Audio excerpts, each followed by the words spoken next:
تصور چھوڑ میدان عمل تسخیر کرنے علی وقار معاشرے کا معائنہ کیجیے، اس معاشرے کا جس کا جائزہ لیا جائے تو برملا یہ تسلیم کرنا پڑتا ہے کہ یک رنگی کی بجائے ہر کسی نے دو رنگ کا طویل لبادہ اوڑھ رکھا ہے، انسانیت کا لباس اتار کر حیوانیت کا کوٹ پہن رکھا ہے۔ بنت حوا ابن آدم کی مسیحائی کو ترس رہی، مگر ابن آدم خود غرضی اور مفاد پرستی کا متحرک پیکر بن کر اللہ رب العزت کی زمین پر دن دناتا پھر رہا ہے۔ گویا کنتم خیر امت اخرجت للناس کو فراموش کر کے فکر عقبہ اور غم آخرت سے بالکل آزاد حی علی الفلاح کی آواز پر کان بند کر لینا اور گیتوں کے لیے ہمتن گوش ہو جانا، گویا کائنات کو ظہر الفساد فی البر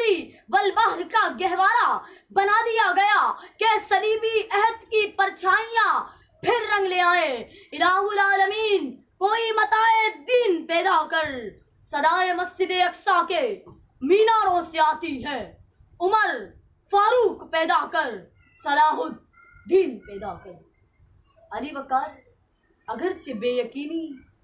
مایوسی، تصورات کے بادل ہر طرف منڈلا رہے ہیں،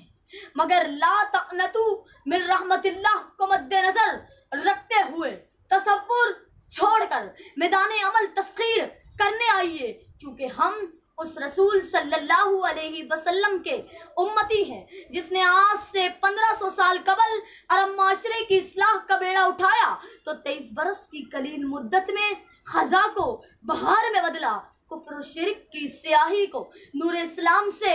دور کیا، الحاد و باطل ظلمتوں کو حق کی شمع سے منور کیا اور فسق و فجور کی کالی سیاہ رات کو اعمال صالحہ کے سویرے میں بدل کر جاء الحق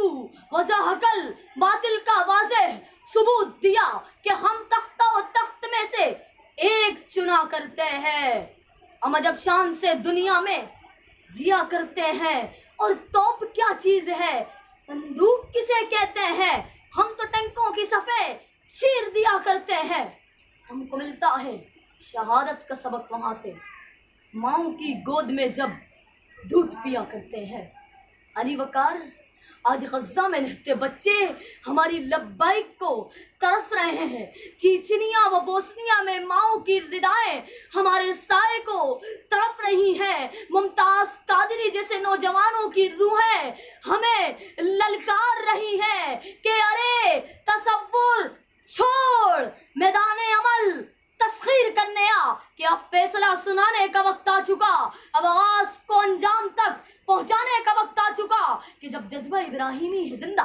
تو شعلوں سے کیوں ڈرنا، اگر وارث ہو مریم کے تو الزاموں سے کیوں ڈرنا، اگر رستہ ہے یوسف کا تو جیلوں سے کیوں ڈرنا، کہ تیرے ہاتھ میں استقامت کا وہ علم ہے جو کبھی طائف میں لہرایا تو ہر سو روشنی پھیلی، کہ اے رب لم یزل ہم سب کو عطا کر وہ جلوہ بیداری، وہ جذبہ خودداری جو دامن ہستی میں، جو مشرق و یورپ میں یا ہر کسی بستی میں ایک آگ لگا جائے، پستے ہوئے لوگوں کو، روندے ہوئے جسموں کو، مرتے ہوئے بچوں کو ایک امید دلا جائے اس صبح بہارا کی، جب ظلم نہیں ہوگا، جب جبر نہیں ہوگا، جس دن میری بہنوں کی عصمت نہیں لٹے گی، وہ صبح کبھی تو آئے گی، وہ صبح کبھی تو آئے گی۔